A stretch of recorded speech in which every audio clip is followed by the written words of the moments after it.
Et si vous venez de nous rejoindre, vous regardez i24 News, c'est midi ensemble, la grande édition du dimanche. Surtout, restez avec nous. Quel bonheur de passer ce moment en votre compagnie. Nos chroniqueurs sont là. Juste pour vous, nous allons parler éducation, gastronomie, voyage avec vous, Myri Maman, vous, Pierre Lévy et vous, Alice de Comarmont. Merci à vous d'être là. Julia Ganassia nous rejoindra aussi pour parler innovation. Je vous avais promis un déjeuner étoilé aujourd'hui. Vous voyez, j'ai tenu promesse. Chers téléspectateurs, installez-vous confortablement dans votre canapé. On est parti pour la suite de nos aventures.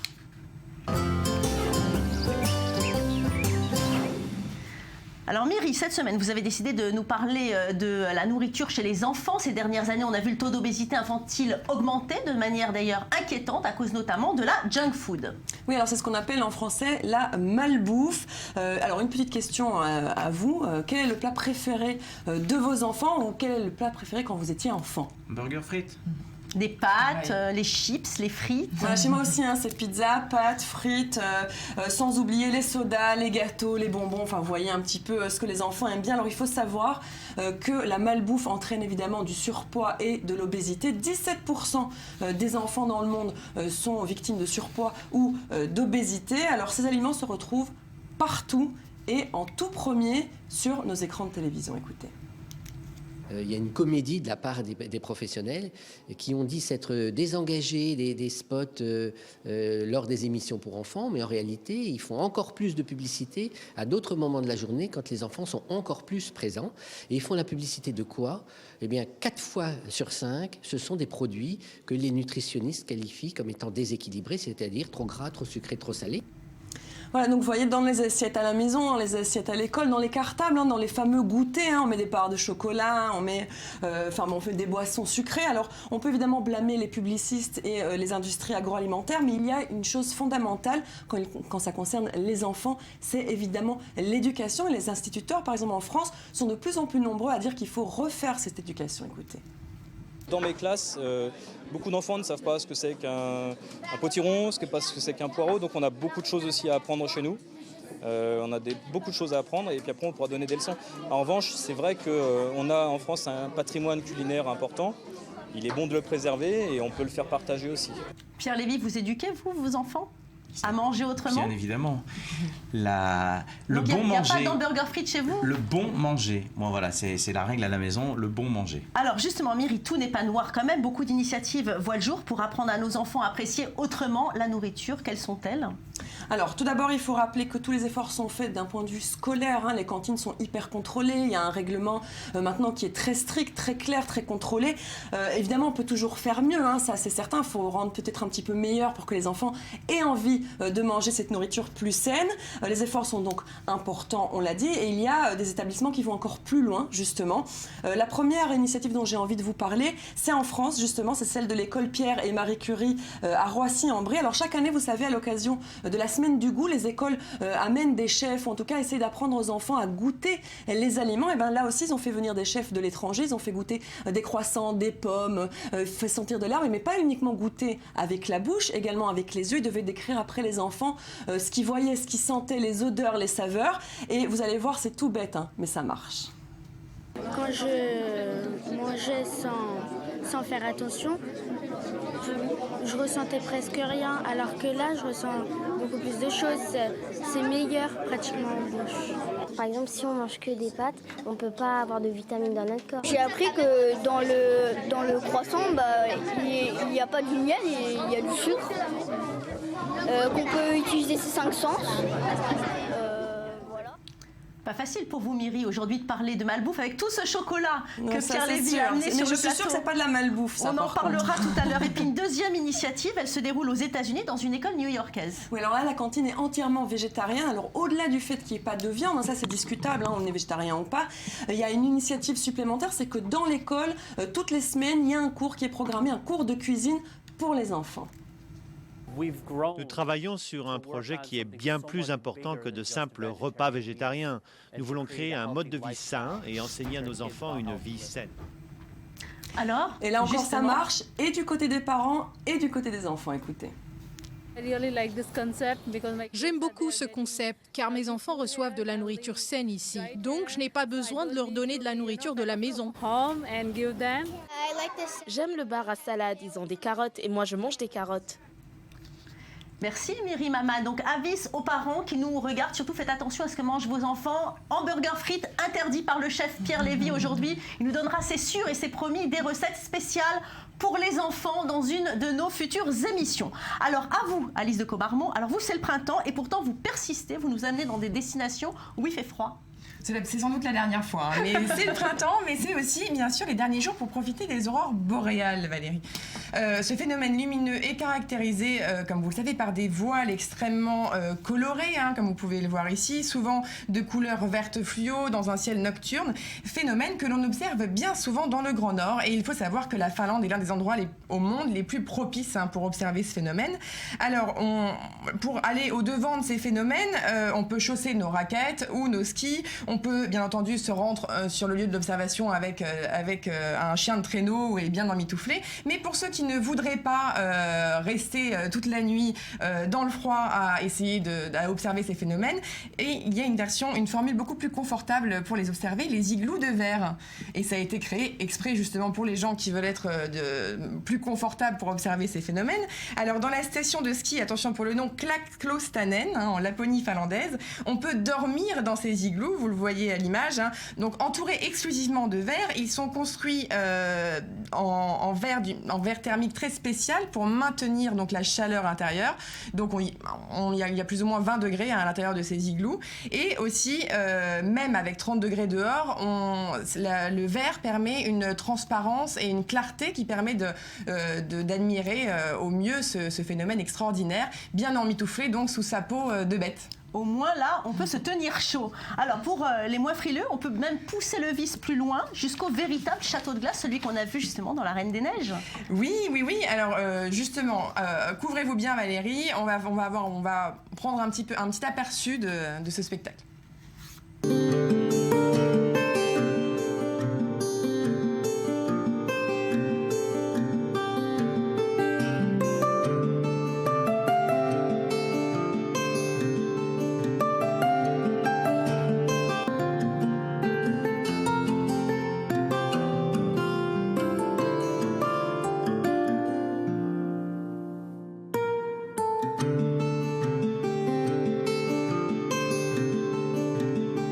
Je suppose qu'il fait très froid à l'intérieur, Alice.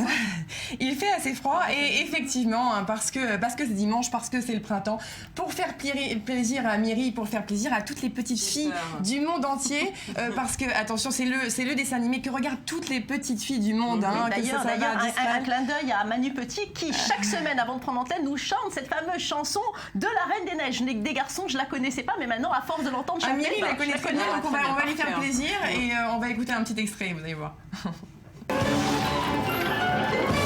pouvoir vient du ciel et envahit l'espace. Mon âme s'exprime en dessinant et sculptant dans la glace. Et mes pensées sont des fleurs de cristal gelé. Je ne reviendrai pas, le passé est passé. Alors, comme vous l'avez vu, Valérie, elle a construit elle-même son château de glace. Et donc, ces extraordinaires créations de glace relient le rêve à la réalité et enchantent aussi bien les petites que les grandes, puisque cet hôtel finlandais reçoit énormément de demandes pour des lunes de miel, mais aussi pour des mariages, voilà, comme vous le voyez là. Donc, attention, la mariée devra néanmoins se couvrir un petit peu, hein, parce qu'il fait moins 5 degrés à l'intérieur de l'église.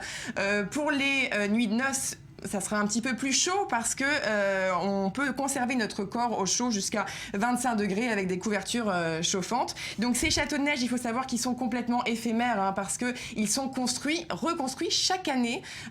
Chaque mois d'avril, ils fondent donc au soleil et ils sont reconstruits. Ça demande énormément de travail, hein. 30 000 tonnes de glace sont stockées pendant le printemps et puis ensuite sculptées, travaillées par les sculpteurs de glace finlandais. Ça vaut quand même le détour. La la nuit est assez chère hein, pour attraper sans doute froid, mais on est reine des neiges qu'une fois dans sa vie. 300 € donc pour dormir dans ces palais de glace. Bon, et vous repartez avec des antibiotiques. Allez, à nous, Pierre Lévy, bonjour. Vous allez nous parler de chocolat aujourd'hui. Alors, le chocolat anti-stress, très convoité par la cour du roi de France. Et le chocolat, jusqu'à maintenant, c'est notre péché mignon, mesdames. Voilà, exactement. Alors, on va parler chocolat et je vous ai apporté sur le plateau une fève de cacao. Donc, le chocolat se fait à partir... C'est ce que j'allais dire. Ce n'est pas un avocat, c'est une fève de cacao. Donc, on broie l'intérieur, ces petites fèves de cacao, pour obtenir le cacao et le beurre de cacao. Le cacao qu'on retrouvera en poudre. Ici, dans un petit format. J'ai également un grand format. Oui. Voilà, c'est du grand format un bon et grand gâteau au chocolat pour les professionnels. Et on retrouve donc le cacao sous forme de gâteau, sous forme de boisson chocolatée, sous forme de classiques barres de chocolat. Donc je vous ai apporté ici un petit échantillon de chocolat artisanal fait par une passionnée qui s'appelle Inka, c'est son prénom. Inka Cohen qui a gagné le Grand Prix international du chocolat avec la création d'un petit chocolat ici, que nous avons, je le prends et je vais même le couper pour vous montrer l'intérieur. C'est à l'intérieur, vous voyez le prix qui s'affiche sur notre écran, et l'intérieur du chocolat est fait avec du za'atar.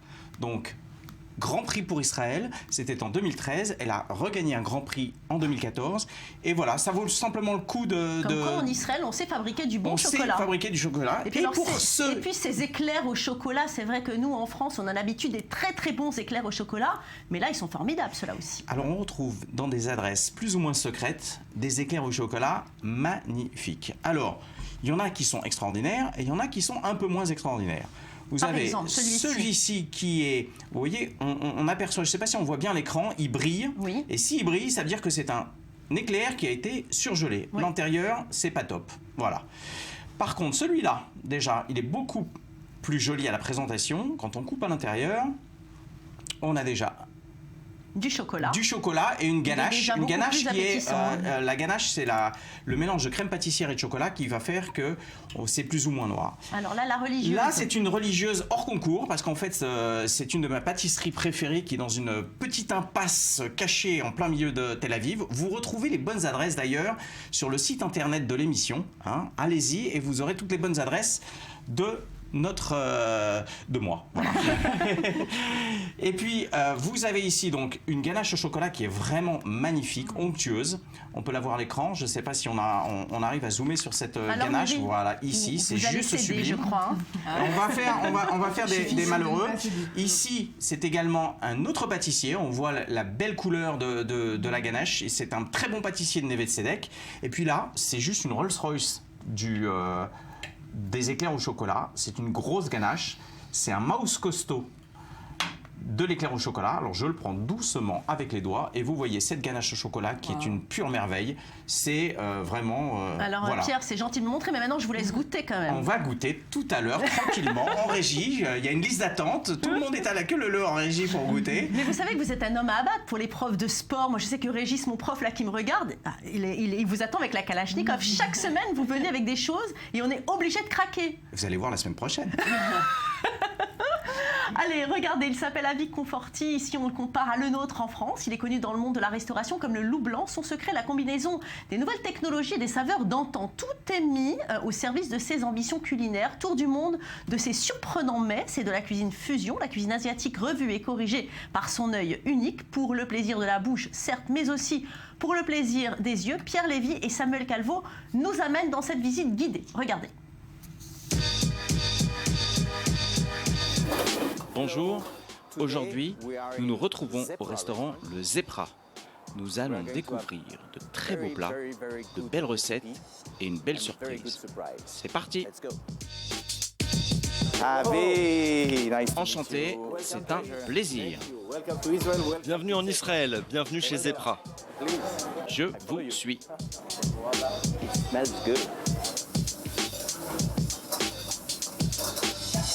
Waouh, ça c'est un excellent saké. Vous avez vu ce petit coup de main?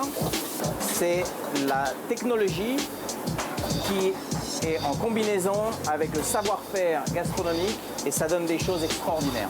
On va le voir dans quelques instants. Ils ont le coup de main, hein, parce que moi, j'ai pas le coup de main. Hein.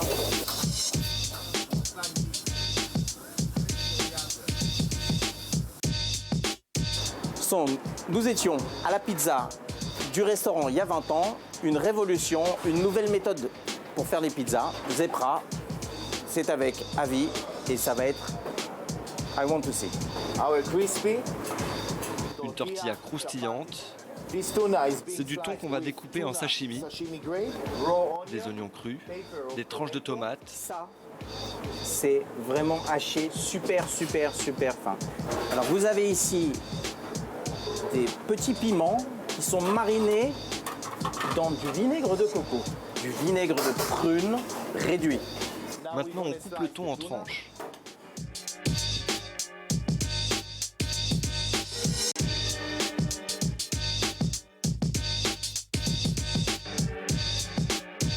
Alors je vais vous dire, quand on m'a dit qu'on allait faire une pizza, je ne m'attendais pas à avoir la pizza revisitée Zepra qui soit véritablement une œuvre d'art. C'est une œuvre d'art. Je ne sais pas encore ce que c'est au niveau du goût, mais au niveau de la préparation, du mélange de saveurs, des couleurs, c'est juste une œuvre d'art. Le moment de vérité.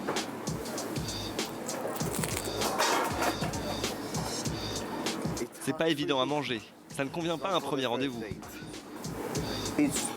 Épicé, aigre, on sent les fleurs.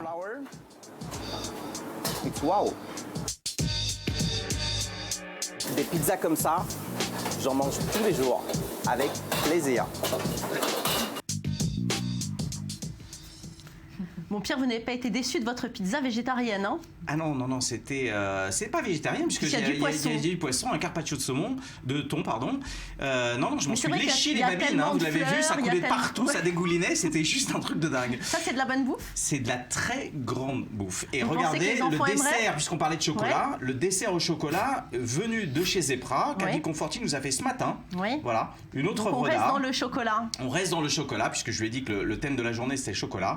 Chocolat rouge et noir, pardon. C'est juste avec des petites griottes. Vous allez voir, encore une fois, je pense que la régie va se régaler. Alors justement, arrêtez de faire le malin, parce qu'avant la régie, c'est vous qui mangez. Et justement, Julia Ganassia est arrivée aujourd'hui avec une innovation 100% française. Ça s'appelle ma Biodi Balance. Et grâce à cette innovation, eh bien, on mesure sa forme physique, Julia, c'est ça? Exactement, comment Valérie, vous avez tout compris. Je vous présente My Biodi Balance. Et ça risque de débarquer chez vous peut-être, Pierre, très vite. Donc, en fait, je vous explique, c'est très simple. Ça provient du secteur médical et ça a été mis, en tout cas, enfin, la technologie a été mise à la portée de tous. L'objectif, c'est de finalement obtenir un bilan santé immédiat à domicile avec cet appareil. En fait, c'est comme une balance moderne. Il y a des capteurs ici, là, et donc avec ces capteurs, eh bien, ça nous envoie des courants dans tout le corps, c'est pas nocif, et ces courants nous permettent d'obtenir des données. Ces données vont être vulgarisées grâce au téléphone, avec des schémas, des camemberts, etc. Et on sait tout. On sait notre état de santé, en fait, globalement, notre hydratation, notre masse osseuse, notre masse grasse, tout. Et donc, on a après des objectifs. L'objectif, eh bien, c'est déjà de maigrir, enfin, pourquoi pas. Et de maigrir bien, surtout. Et de maigrir bien, de prendre soin de soi. Ça peut aussi plaire aux personnes âgées qui ont envie de surveiller leur santé, qui ont besoin de vérifier très souvent, pour les sportifs aussi. Voilà, d'ailleurs, le club de rugby de Toulon a signé un partenariat avec cet objet-là, vous le savez. Effectivement, ça cartonne et ça plaît beaucoup aux sportifs qui donc doivent faire des check-up assez souvent. Alors, à quoi ça sert donc? À perdre du poids, à surveiller notre silhouette. Et comme vous, Pierre Lévy, vous nous faites grossir. Vous nous faites grossir presque. On peut le dire, Julia. Oui, toutes les semaines, vous nous faites saliver, en tout cas, avec vos recettes. J'ai décidé de me venger. Et donc, je vais le tester sur vous.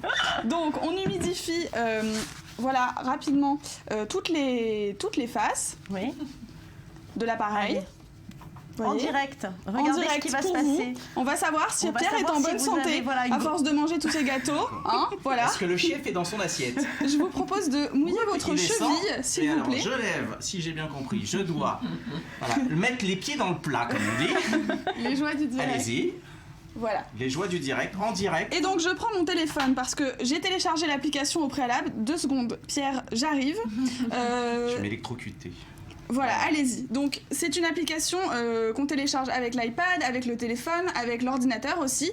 Et donc les données vont être transférées par Bluetooth de cet appareil à l'ordinateur. Sur l'ordinateur, j'ai préalablement rempli la taille, le poids de Pierre que je ne vous communiquerai pas. Alors ça reste entre nous. Et conclusion. Pierre Lévy a-t-il trop de masse graisseuse? C'est un bilan très positif. Vous n'avez pas de masse grasse excédentaire et une bonne masse musculaire. Vous pouvez continuer d'augmenter votre masse musculaire afin de préserver vos os et contrôler régulièrement votre répartition de masse corporelle. Objectif, un équilibre parfait. Merci beaucoup. Il n'y a pas de justice. Combien ça coûte rapidement? Ça coûte un peu cher, ça coûte 249 €. Voilà, si merci vous avez envie de joindre. Merci beaucoup à tous d'avoir été avec moi midi ensemble. La grande édition, c'est fini pour aujourd'hui. Merci de votre fidélité à nos programmes. Je sais que vous êtes de plus en plus nombreux à nous regarder. Je vous remercie du fond du cœur de nous suivre chaque semaine. On se retrouve dimanche prochain. Vous allez manquer si vous avez envie de nous revoir. Notre site internet est disponible pour vous 24h/24. Le replay est à votre disposition. Et n'oubliez pas notre hashtag i24 midi ensemble. Il est disponible 24h/24. À bientôt.